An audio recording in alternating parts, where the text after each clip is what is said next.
Primera de Juan, capítulo 3, versículo 19 al 24. Dice así la palabra del Señor. En esto conocemos que somos de la verdad y aseguraremos nuestros corazones delante de Él. Pues si nuestro corazón nos reprende, mayor que nuestro corazón es Dios, y Él sabe todas las cosas. Amados, si nuestro corazón no nos reprende, confianza tenemos en Dios. Y cualquiera cosa que pidiéremos, la recibiremos de Él, porque guardamos sus mandamientos. Y hacemos las cosas que son agradables delante de Él. Y este es su mandamiento, que creamos en el nombre de su Hijo, Jesucristo, y nos amemos unos a otros, como nos lo ha mandado. El que guarda sus mandamientos permanece en Dios y Dios en él. Y en esto sabemos que Él permanece en nosotros por el Espíritu que nos ha dado. Incline su rostro, vamos a orar a nuestro Dios.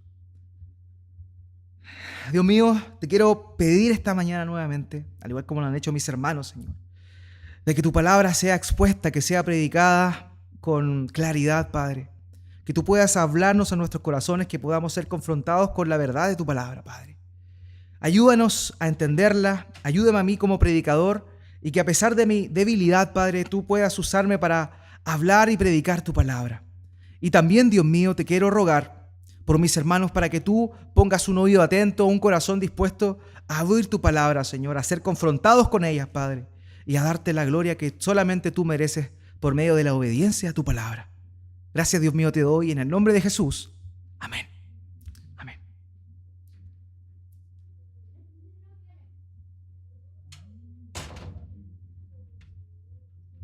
Muy bien.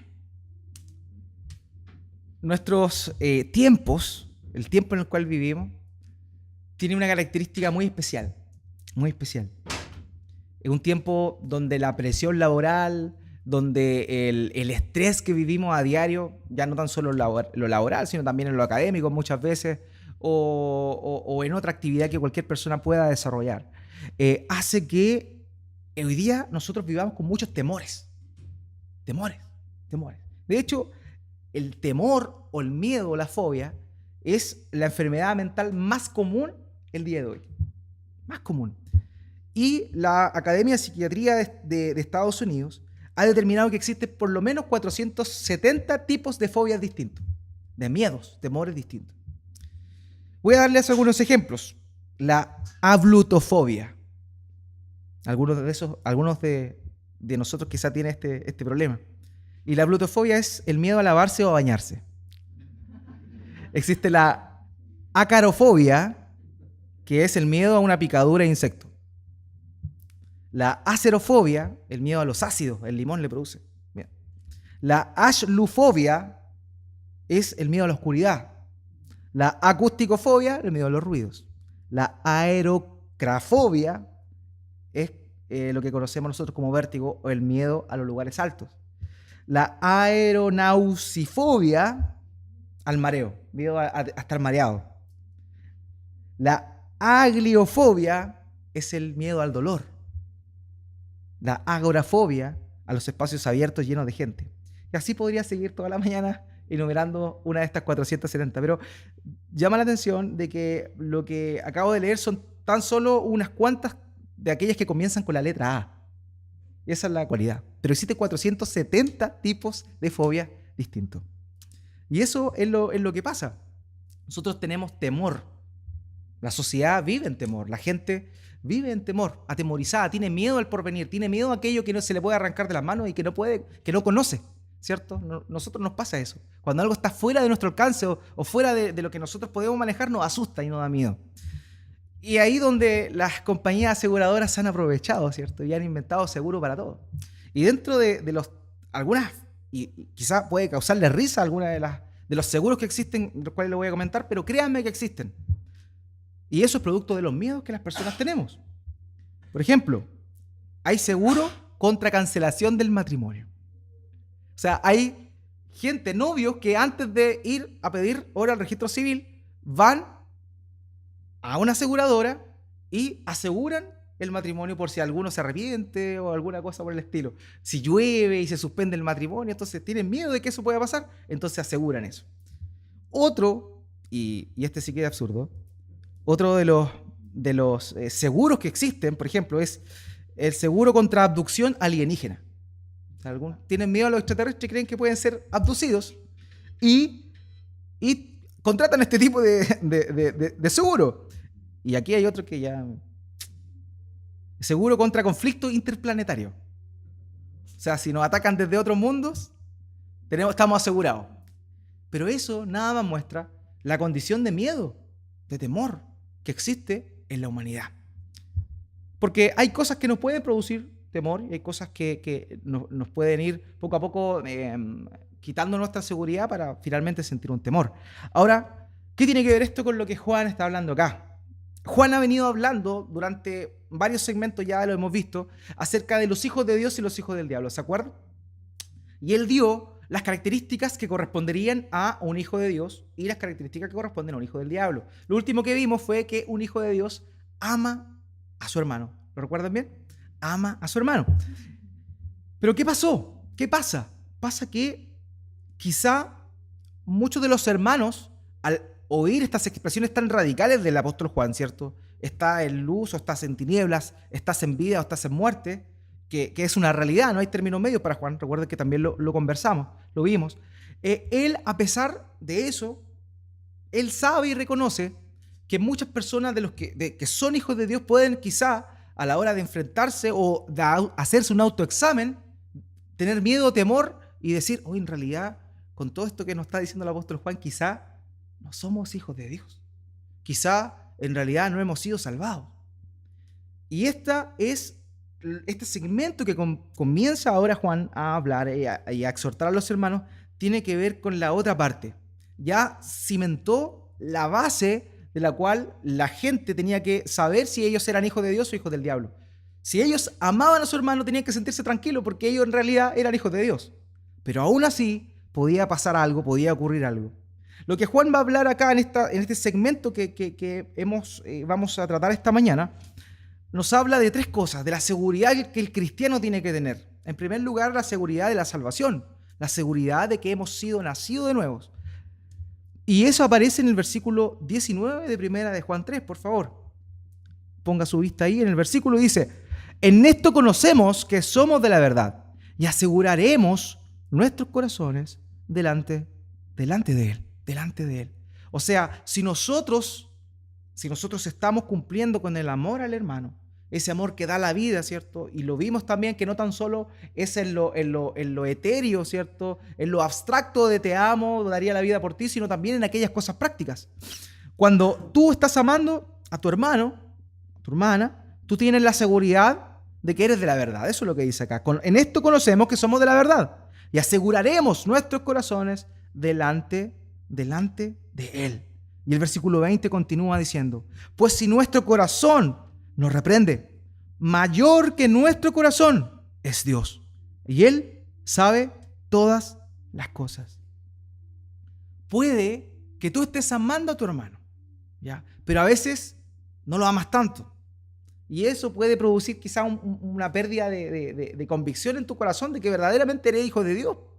Entonces, ¿qué es lo que Juan está diciendo acá? Si nuestro corazón nos reprende, mayor que nuestro corazón es Dios. Es Dios y Él sabe todas las cosas. Nosotros sabemos porque la misma Escritura nos muestra que el corazón no es de fiar, ¿cierto? Jeremías 17:9 dice, engañoso es el corazón, más que todas las cosas, y perverso. ¿Quién lo conocerá? ¿Quién lo conocerá? Entonces, que el corazón nos diga a nosotros, sabes que en realidad duda porque quizá no eres hijo de Dios. Eso viene de nuestro corazón probablemente. Pero si nosotros amamos a Dios y amamos a nuestros hermanos, tenemos la seguridad de que somos hijos de Dios. Pero si a pesar de eso, nuestro corazón nos dice, pero quizá realmente no eres hijo de Dios porque todavía esto y esto otro. A pesar de eso, ten tranquilidad. Porque mayor que tu corazón que te está engañando es Dios. Es Dios. Lo vemos nosotros también en la Escritura, porque, y sobre todo en el ministerio del Señor Jesús, el Señor Jesús conoce el corazón de las personas. Y es por eso, conoce nuestro corazón, y es por eso que Él nos convence a nosotros de que somos sus hijos, si es que en realidad nosotros no estamos cumpliendo con el mandamiento de amar a nuestro hermano. y en lo práctico. Recordemos aquella oportunidad donde Jesús va a la casa de Lázaro, ¿cierto? Lázaro en Betania, y tenía 2 hermanas, Marta y María. ¿Se acuerdan de la escena? Estaba Marta y María, ¿cierto? Se había acumulado mucha gente en su casa y estaba Jesús enseñando, ¿ya? Y Marta, una mujer muy hacendosa, hacía las cosas de su casa, ¿cierto? Se preocupaba de atender bien a Jesús, se preocupaba de atender bien a los invitados que estaban oyendo la palabra de Dios, ¿cierto? Pero María no. María estaba sentadita, echadita para atrás, no, escuchando al Señor, escuchando al Señor. Y Marta se enoja con su hermana, ¿se acuerdan? Le dice, Señor, mira, mi hermana, acusando al Señor, mi hermana ve que tenemos tanto trabajo que hacer de servir y mi hermana está aquí sentada en los laureles. Entonces Jesús le dice, Marta, Marta, Marta, Marta, María tu hermana ha elegido lo más importante. Jesús no juzgó a María porque estaba sentada, no haciendo nada. Él le prestó ropa porque el corazón de ella estaba en escuchar la palabra de Jesús. Entonces ahí vemos que el Señor Jesús conocía el corazón de María y la defendió de la acusación que Marta le estaba haciendo. Así que debemos confiar siempre en Dios porque Jesucristo, nuestro Dios, conoce nuestros corazones. Entonces, si nuestro corazón engañoso de alguna forma quiere quitarle peso a la convicción de salvación que tenemos que tener la certeza y la seguridad de que es Dios mismo quien nos va a animar y nos va a apoyar en eso. Nosotros tenemos un acusador. Apocalipsis 12:10, por favor búsquelo.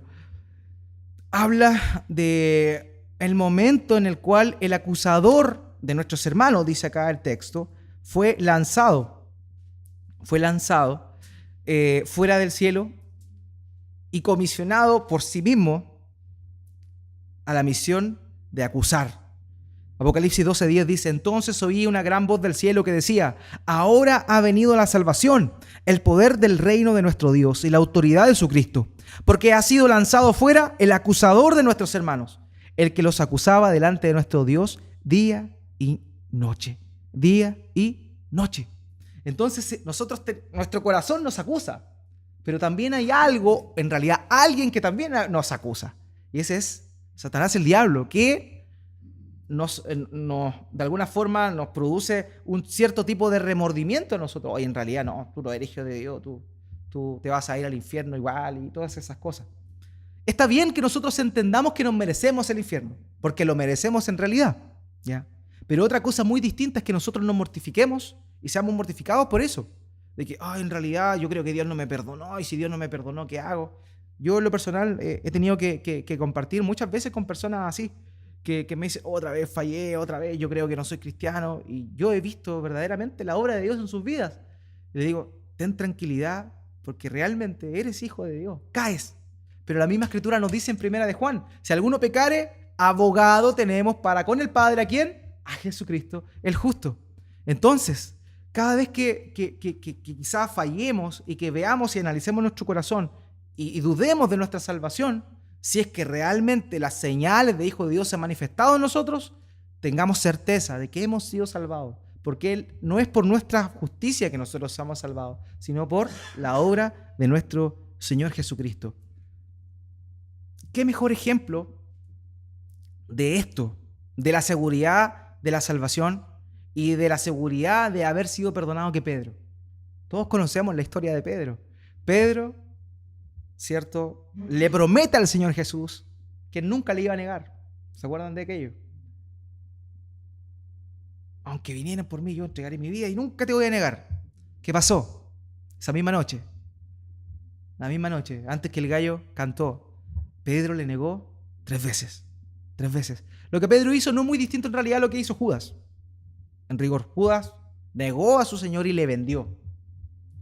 Lo que hizo Pedro fue peor aún, ya estando vendido su maestro, le niega. En primer lugar, niega su nacionalidad. Dice que él, porque por su forma de hablar, habían visto que él era Galileo. Entonces él dijo, no, yo no soy, nunca conocí a Jesús. Él se desliga de todo aquello. No quiere reconocer que había estado siquiera con Jesús. Él niega a Jesús de la misma forma que lo niega Judas. Pero la única diferencia que existe en él es que en él hubo un arrepentimiento no tan solo un remordimiento que existió en la vida de Judas. Hubo remordimiento en la vida de Judas. Él se arrepintió de alguna manera, por eso hablo de remordimiento, de haber traicionado al Señor, y va y le devuelve las monedas, ¿cierto?, a los sacerdotes que le habían dado esa moneda. Pero él finalmente termina quitándose la vida. Sin embargo, Pedro no. Pedro, en el mismo momento que niega al Señor 3 veces, dice el relato del Evangelio, que Jesús se da vuelta y lo mira. Y esa mirada debe haber sido una mirada de mucha compasión, una mirada de amor. Y eso hizo que en realidad Pedro, genuinamente, no tan solo con un remordimiento, se arrepintiera.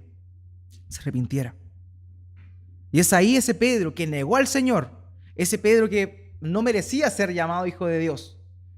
Cuando viene el Espíritu Santo a la vida de los creyentes, ¿cierto?, en el aposento alto, y luego de ser increpado por los judíos, él se manda este discurso. Por favor, acompáñeme a Hechos capítulo 3, versículo 14. Hechos 3, 14. Aquí él está haciendo defensa ante los judíos.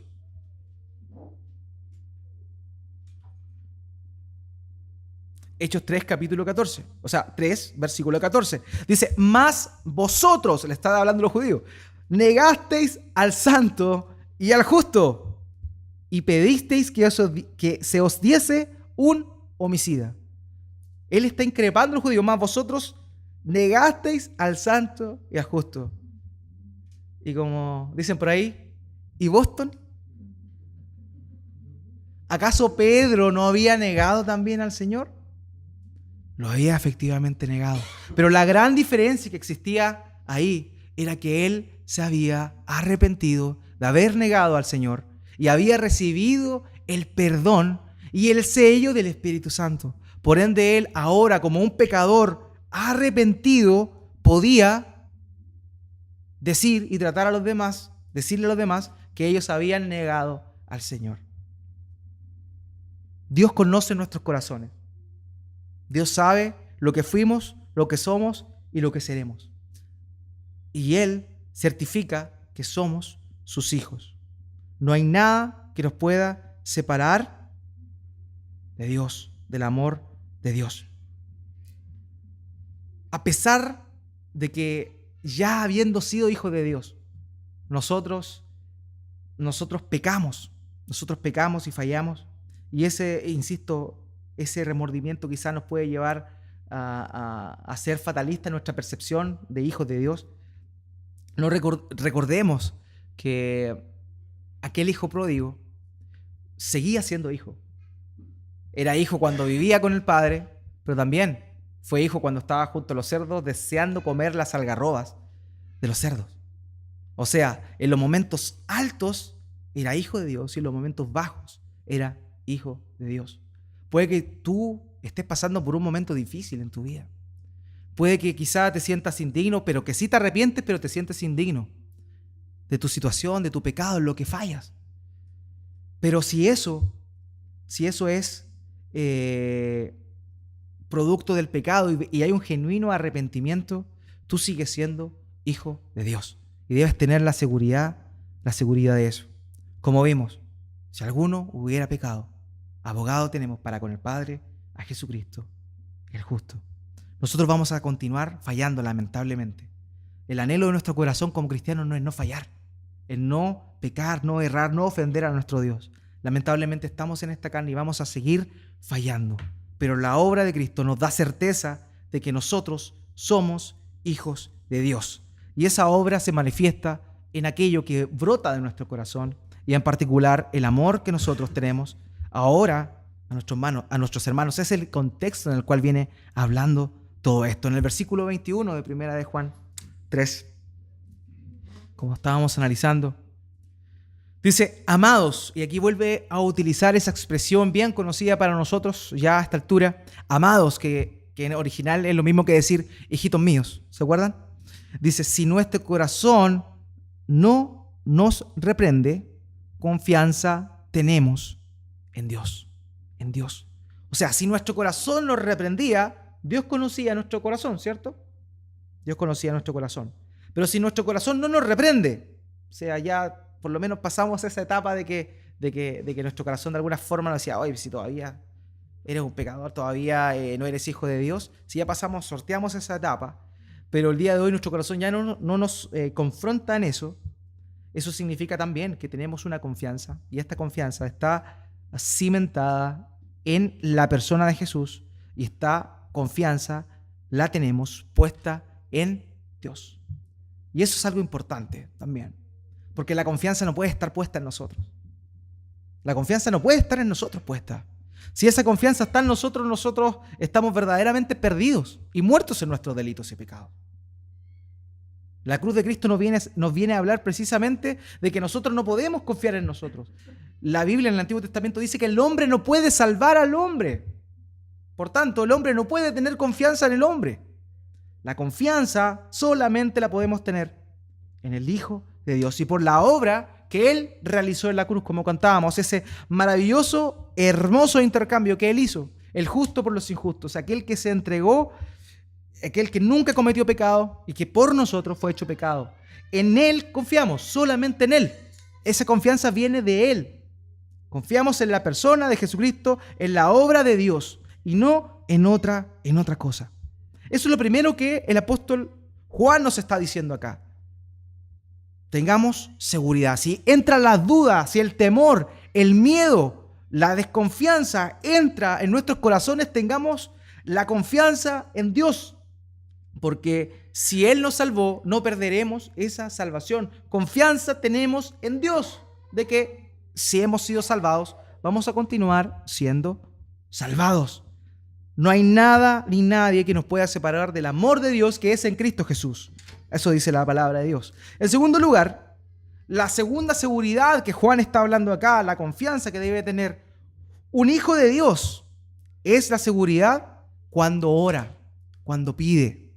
Versículo 22 de 1 de Juan 3 dice: y cualquiera cosa que pidiéremos, la recibiremos de Él, porque guardamos sus mandamientos y hacemos las cosas que son agradables delante de Él.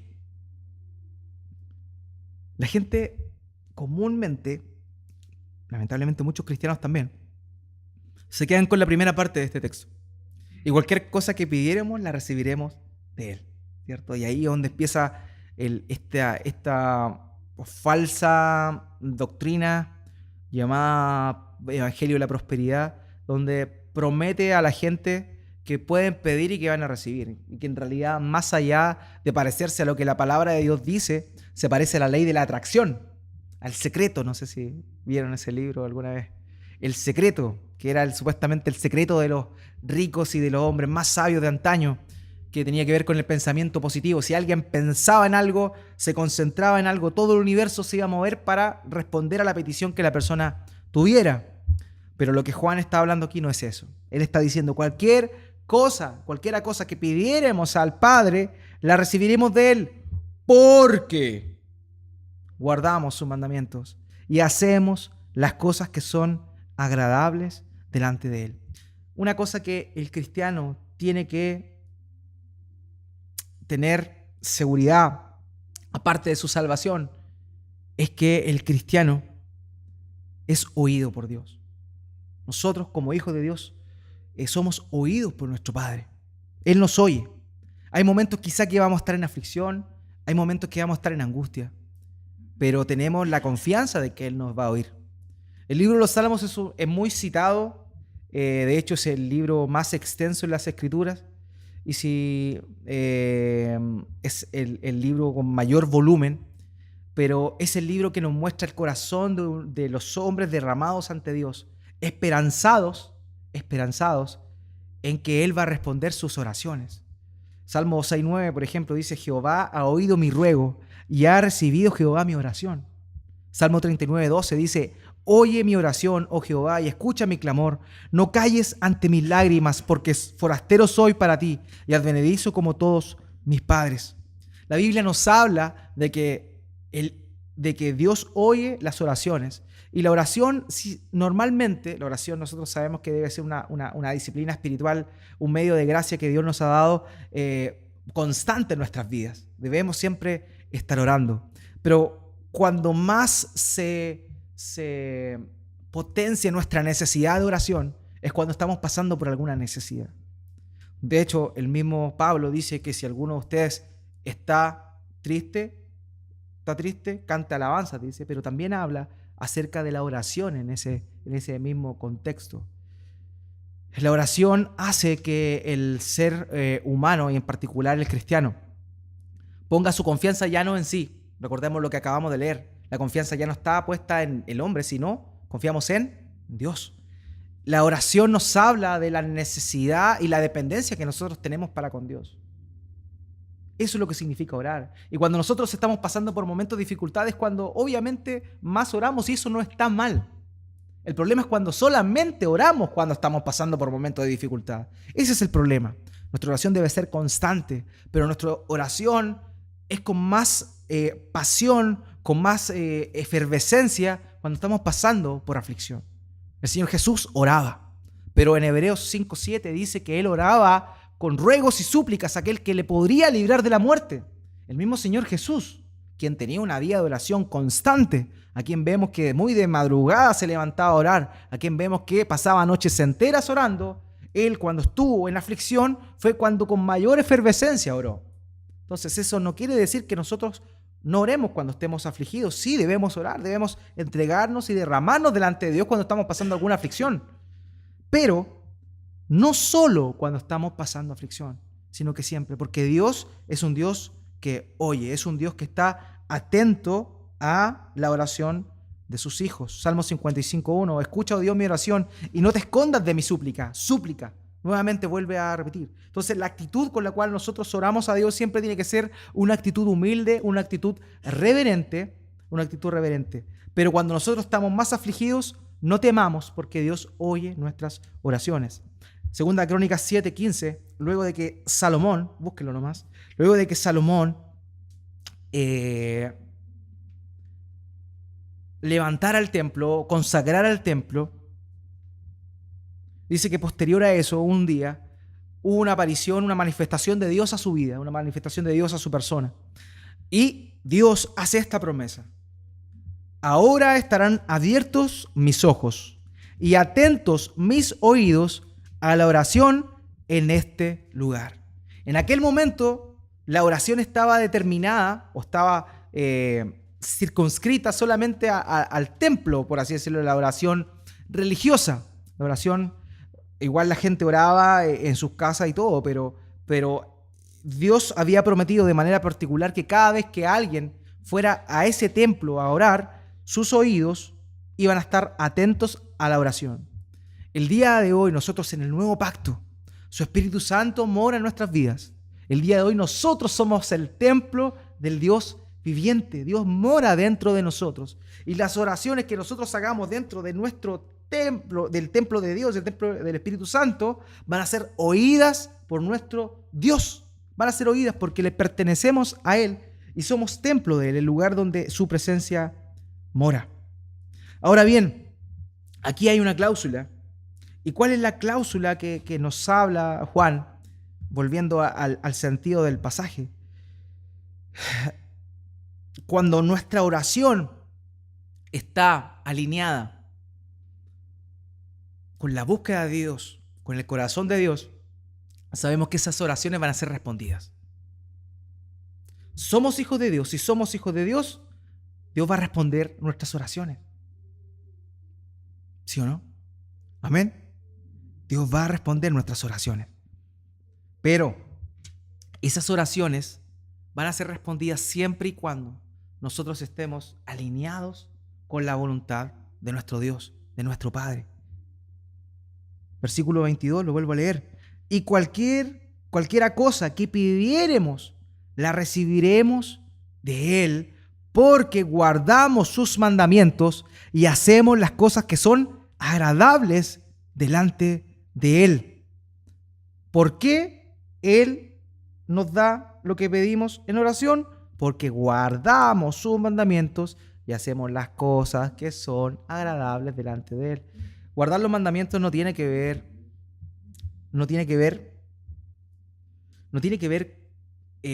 con abrir un velador, abrir una cómoda, un mueble y guardar la Biblia ahí. eso definitivamente no significa guardar la palabra de Dios.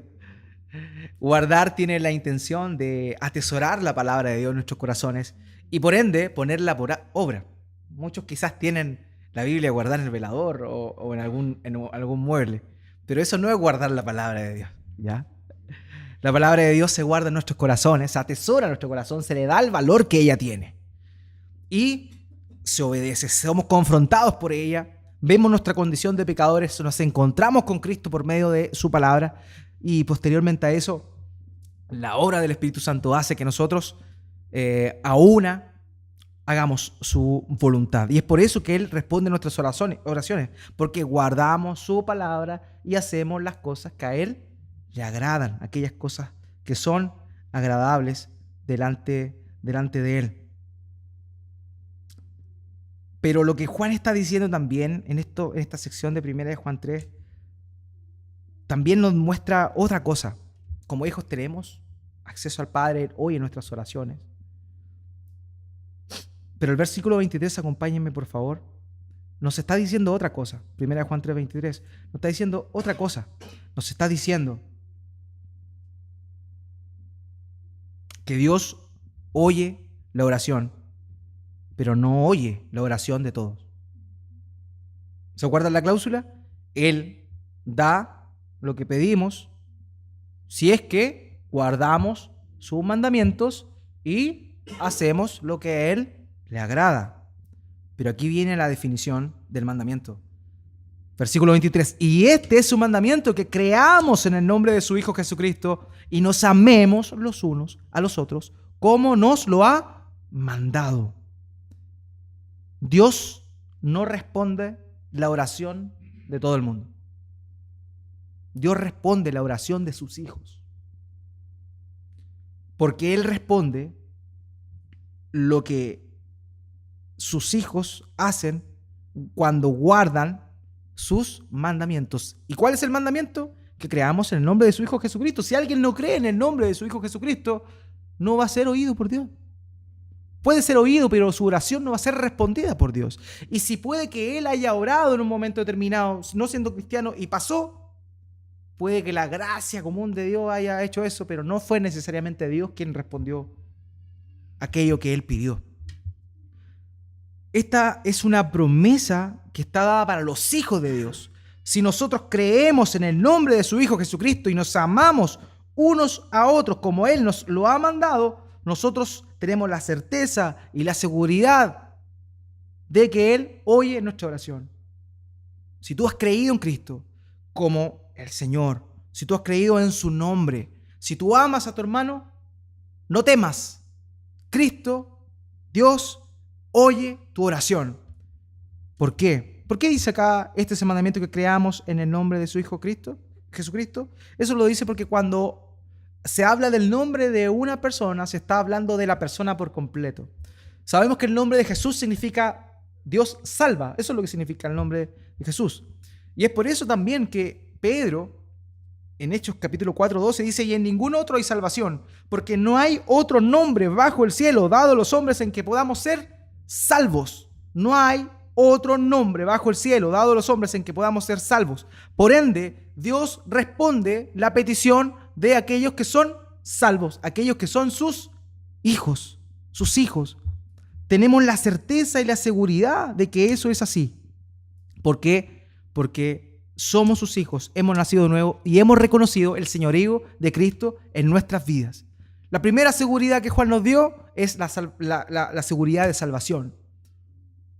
Si el corazón nos reprende, tenemos certeza de que Dios nos conoce. Así que no temamos. Si Él nos ha salvado, no tengamos miedo. Él ya nos salvó. La primera seguridad. La segunda seguridad que nos da es si nosotros estamos alineados como hijos de Dios conforme a su voluntad, Él va a responder nuestra oración. Esa es la segunda seguridad que Juan está hablando. Pero la tercera seguridad que Juan está comentando acá es la seguridad de que estamos en Dios y que Dios está en nosotros. No tan solo somos sus hijos, no tan solo hemos sido salvados, no tan solo Él oye nuestras oraciones, sino que también, además de todo ello, Él permanece en nosotros. Versículo 24 de 1 de Juan 3. Y el que guarda sus mandamientos, vuelvo a repetir, guardar los mandamientos, significa atesorar su palabra en nuestros corazones, encontrarnos con Cristo ahí en la palabra de Dios, ser transformados y obrar conforme a ella. Y ahora continúo.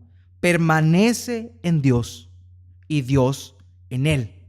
Y en esto sabemos que Él permanece en nosotros por el Espíritu que nos ha dado, por el Espíritu que nos ha dado.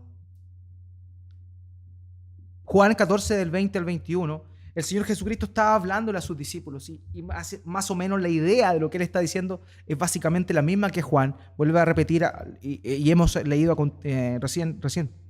Dice en Juan capítulo 14, verso 20 al 21, en aquel día vosotros conoceréis que yo estoy en mi Padre, y vosotros en mí, y yo en vosotros. El que tiene mis mandamientos y los guarda, ese es el que me ama. Y el que me ama será amado por mi Padre, y yo le amaré y me manifestaré en él. En aquel día vosotros conoceréis que yo estoy en mi Padre, y vosotros en mí, y yo en vosotros. La promesa que el Señor Jesús hace aquí es que Él va a estar con nosotros, que Él va a morar con nosotros. Entonces eso a nosotros nos debe dar la seguridad más grande que podemos tener. Él prometió estar con nosotros, morar con nosotros, pero esa garantía Él la dio por una sola cosa. La garantía la dio por medio del Espíritu Santo que mora en nosotros. Y el que guarda sus mandamientos permanece en Dios y Dios en él. Y en esto sabemos, certeza nuevamente, para no tener temor, en esto sabemos que Él permanece en nosotros por el Espíritu que nos ha dado. El Espíritu es la garantía, es el sello de que verdaderamente hemos sido nacidos de nuevo. Si pertenecemos a Dios. Ese es el sello. Gracias. No hay de vuelta.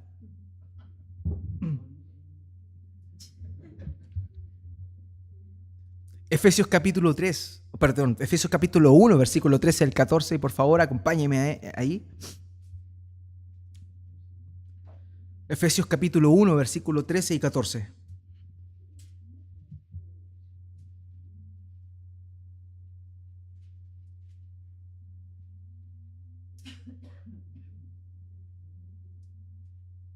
Efesios capítulo 1, 13 y 14 dice: en Él también vosotros, habiendo oído la palabra de verdad, el evangelio de vuestra salvación, y habiendo creído en Él, fuisteis sellados con el Espíritu Santo de la promesa, que es el arras, la garantía de nuestra herencia, hasta la redención de la posesión adquirida para alabanza de su gloria.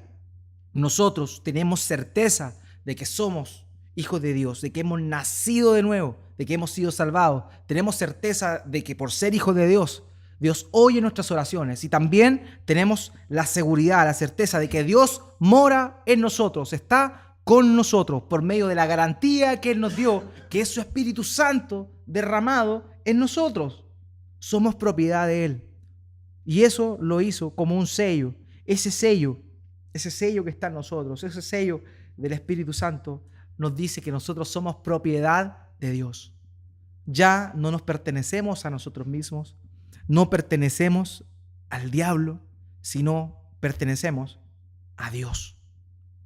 Así que podemos estar seguros, no temer, no aumentar un temor más a este listado tremendo de fobias que existen, sino tener la seguridad de que Dios está con nosotros.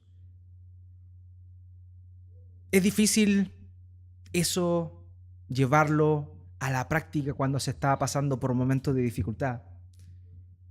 Uno duda de todo cuando está pasando por una situación difícil. Pero hay una historia hermosa, y esta historia es verídica, y es la historia de William Carey, o Guillermo Carey, que es más conocido como el padre de las misiones modernas. Luego de la Reforma, la Iglesia se consolidó doctrinalmente hablando, y la soberanía de Dios en la salvación del hombre fue una de las doctrinas más potentes en aquel entonces. Toda la gente sabía que Dios era quien salvaba y que el hombre no salvaba a nadie. Entonces, lamentablemente, la iglesia en Inglaterra cayó en un letargo. En su misión principal de expandir el evangelio. Entonces, una vez, en una oportunidad, William Carey, ya un poquito mayor, él conoció al Señor a los 16 años, era zapatero, esa era su profesión, oficio, zapatero, y él, en una junta en la iglesia que iba, les propone a los ancianos de la iglesia predicar el evangelio a aquellas naciones que no habían sido alcanzadas todavía por el evangelio. Ellos, como les contaba, tenían una noción de que Dios salvaba, y es una realidad, solamente Dios salva. Eso nadie lo puede negar. Pero Dios usa personas, y eso es lo que en ese entonces se había olvidado un poco. William Carey le dice a los ancianos, le dice, es necesario que nosotros como iglesia nos dispongamos y vayamos a predicar también. Y en particular Dios había puesto en su corazón a la India. Y el anciano le dice, ¿para qué? Si Dios no necesita ni de ti ni de mí para salvar a las personas. Eso movió el corazón de William Carey aún mayor, con más intensidad, a buscar al Señor. Finalmente conoce a un hermano que había sido, era médico, y que él venía desde Calcuta, la India. Y él hace toda la gestión y juntos crean una confraternidad bautista de evangelismo, de misiones. Y se dispone, la esposa de William Carey estaba embarazada, recién embarazada. Y había muchas dificultades porque lo que eso conllevaba, el viaje era en barco. No era un viaje en avión como el día de hoy nosotros lo tenemos. Era un viaje muy dificultoso en el mar, pasando tempestades y mucho de eso. Finalmente, aproximadamente 5 meses después, llegan a la India, llegan a Calcuta. Y las dificultades ahí no se hicieron esperar. No tenían dónde quedarse, no tenían qué comer. En muchas oportunidades pasaron demasiada necesidad. Sin embargo, el corazón, lo que Dios puso en el corazón de William fue tan fuerte que él trabajó más arduamente, a pesar de la dificultad. Su hijo nació allá. Finalmente, Dios tuvo compasión de ellos a pesar de las dificultades. Pero ¿a qué voy con esta historia? El corazón y la confianza de William fue tan grande que, a pesar de la oposición dentro de la misma iglesia que se le vino en aquel momento, la oposición de la misma naturaleza para llegar donde él tenía que llegar, a pesar de eso, él confió en Dios. Finalmente, William Carey fue el primero que gestó la expansión del evangelio en el continente más grande del mundo, que es la India, o el país más grande del mundo, que es la India. Su obra nos inspira, porque a pesar de todas esas dificultades, él la hizo confiando en Dios, la hizo confiando en Él. Dios, para glorificar su nombre, usa personas temerosas, pero Él les da la confianza que necesitan en Él para poder sortear cada una de las dificultades que se puedan levantar. Gracias sea a Dios que Él nos asegura. Él nos da sus promesas por medio de su palabra, nos confirma por medio de su Espíritu Santo. Y de esa forma nosotros el día de hoy ya no tenemos más temor, porque somos hijos de Dios, no porque nosotros digamos que lo somos, sino porque Él nos ha hecho nacer de nuevo por el puro afecto de su voluntad. Oremos a nuestro Dios. Dios mío, muchas gracias te doy por predicar tu palabra nuevamente esta mañana, y gracias porque en tu palabra nosotros podemos confiar. Gracias porque ahí tú nos has dado tus promesas, y tu Espíritu Santo hace que esa palabra escrita sea una voz audible en nuestro oído y en nuestros corazones, Padre. Gracias porque ya no necesitamos tener temor. Gracias porque el perfecto amor echa fuera el temor. Gracias, Dios mío, porque tú nos has prometido esta salvación, permanecer en esta salvación. Nos has prometido oír nuestras oraciones cuando nosotros tenemos esa certeza de que somos hijos tuyos. Y también saber que permanecemos en ti, y que esa garantía de que permanecemos en ti es el Espíritu Santo que tú derramaste en nosotros cuando creímos en nuestro Señor Jesucristo, en el sacrificio en la cruz que Él hizo por nosotros. Gracias te damos, Señor, esta mañana por tu palabra, que podamos salir siempre confrontados, pero también animados por la obra de ella en nuestra vida. Gracias, Señor, te damos en el nombre de Jesús. Amén.